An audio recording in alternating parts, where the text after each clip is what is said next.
सभी बच्चों को सदर प्रणाम। प्रिय बच्चों, मैं उम्मीद करता हूँ आप सभी लोगों का स्वास्थ्य अच्छा होगा और आप लोग घर की जिम्मेदारियों का निर्वहन करते हुए अपनी पढ़ाई लिखाई पर भी विशेष ध्यान दे रहे होंगे। आप जानते हैं आप सबका बोर्ड का एग्ज़ाम 18 फरवरी से स्टार्ट होने वाला है। समय बहुत कम है और कम समय में रहते हुए आपको अपनी बोर्ड परीक्षा की तैयारी भी करनी है और साथ ही साथ घर की जिम्मेदारियों का निर्वहन भी करना है। तो मैं आप लोगों से इतने रिक्वेस्ट करूंगा कि आप लोग अपनी पढ़ाई लिखाई को प्रायोरिटी दीजिए, प्राथमिकता दीजिए। पढ़ाई लिखाई के बाद अगर आपके पास टाइम बचता है तब आप लोग घर की जिम्मेदारियों का भी निर्वहन कीजिए।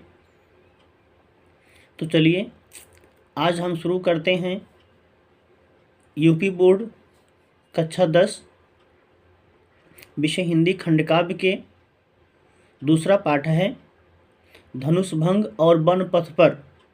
तो वन पथ पर का पहला जो पद्यांश दिया है वो परीक्षा की दृष्टि से महत्वपूर्ण है।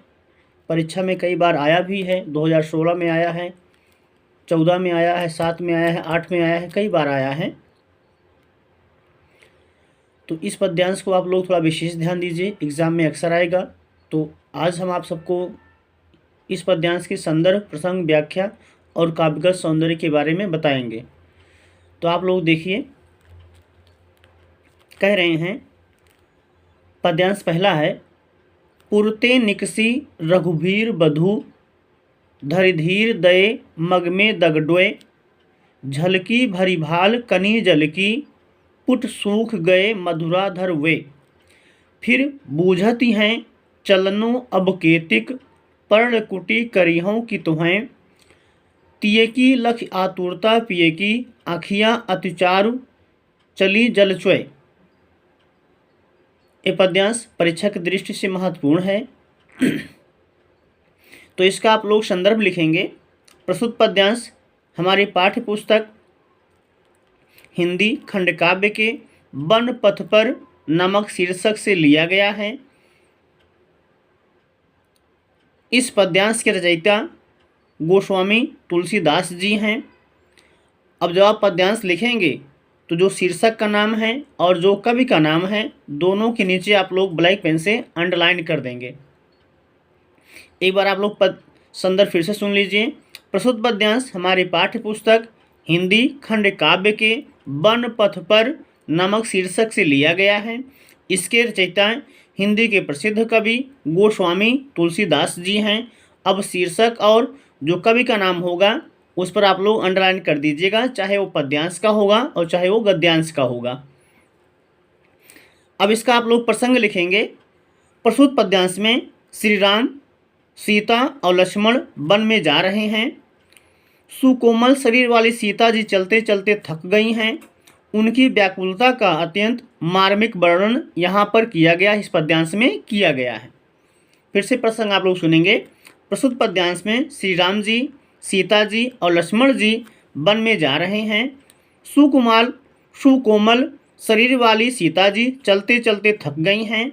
उनकी व्याकुलता का अत्यंत मार्मिक वर्णन इस पद्यांश में किया गया है, यहाँ किया गया है। ये हो जाएगा आपका क्या बोलते हैं, प्रसंग। अब आप लोग व्याख्या सुनेंगे। पहली लाइन दी गई है, पुरते निकसी रघुबीर बधू, धरिधीर धये मग में दगडोय। व्याख्या करेंगे, इतना लिखेंगे आप लोग। प्रस्तुत पद्यांश में गोस्वामी तुलसीदास जी कहते हैं कि, इतना आपको अपने आप से लिखना पड़ेगा। प्रस्तुत पद्यांश में गोस्वामी तुलसीदास जी कहते हैं कि श्री राम जी, लक्ष्मण जी तथा अपनी सुकोमल प्रिया पत्नी के साथ महल से निकले तो उन्होंने बहुत धैर्य से मार्ग में 2 कदम रखे। पुरते निकसी रघुवीर बधू, धरिधीर धये मग में दगडोय। प्रस्तुत पद्यांश में तुलसीदास जी कहते हैं कि श्री राम, लक्ष्मण तथा उनकी पत्नी सीता जी महल से निकले तो उन्होंने बहुत धैर्यता के साथ मार्ग में, रास्ते में 2 कदम रखे। दूसरी लाइन है, झलकी भरी भाल कनी जल की, पुट सूख गए मधुराधर वें। सीता जी थोड़ी ही दूर चली थी कि उनके माथे पर पसीने की बूंदें आ गईं। झलकी भरी भाल कनी जल की, पुट सूख गए मधुराधर वें। सीता जी थोड़ी ही दूर चली थी कि उनके माथे पर पसीने की बूंदें आ गईं और उनके होंठ बुरी तरह से सूख गए। फिर बूझती हैं चलनो अब केतिक, पर्णकुटी करीहों की तो हैं। तभी वह श्री राम जी से पूछती हैं कि अभी हमें कितनी दूर और चलना है। बूझती पूछना, फिर बूझती हैं। इसके बाद सीता जी श्री राम जी से पूछती हैं कि चलनो अब केतिक, अभी हमें कितना दूर और चलना है। पर्णकुटी करीहों की तो हैं, और हम अपनी पर्णकुटी झोपड़ी कहाँ बनाएंगे। तिये की लख आतुरता पिए की, आँखियाँ अति चारु चली जलचुएं।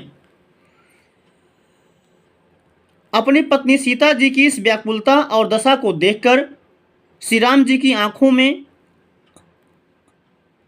आंखों से आंसुओं की धारा प्रवाहित होने लगी। तिये की लख आतुरता पिए की, आँखियाँ अति चारु चली जलचुएं। अपनी पत्नी सीता जी की इस दशा और व्याकुलता को देखकर श्री राम जी की आंखों से आंसुओं की धारा प्रवाहित होने लगी। राजमहल का सुख भोगने वाली अपनी पत्नी की ऐसी दशा देखकर वह द्रवीभूत हो गए, एकदम कोमल हृदय के हो गए। फिर से एक बार देखिए आप लोग पद्यांश व्याख्या इसका। पुरते निकसी रघुवीर बधु, धरिधीर दये मग में दगडोए। प्रस्तुत पद्यांश में तुलसीदास जी कहते हैं कि श्री राम जी, लक्ष्मण जी तथा अपनी पत्नी सीता जी के साथ महल से निकले और उन्होंने बहुत धैर्यता के साथ, बहुत धैर्य से रास्ते में 2 कदम रखे। डग में कदम और मग में रास्ता। झलकी भरी भाल कनी जल की, सीता जी थोड़ी ही दूर चली थी कि उनके माथे पर पसीने की बूंदें आ गईं। पुट सूख गए मधुराधर वें, और उनके सुकोमल होंठ बुरी तरह से सूख गए। फिर बूझती हैं। इसके बाद सीता जी श्री राम जी से पूछती हैं, चलनो अब केतिक, अभी हमें कितना दूर और अधिक चलना है। पर्णकुटी करीहों की तो हैं, और हम अपनी पर्णकुटी झोपड़ी कहाँ बनाएंगे। तिये की लख आतुरता पिए की, आँखियाँ अति चारु चली जलचें।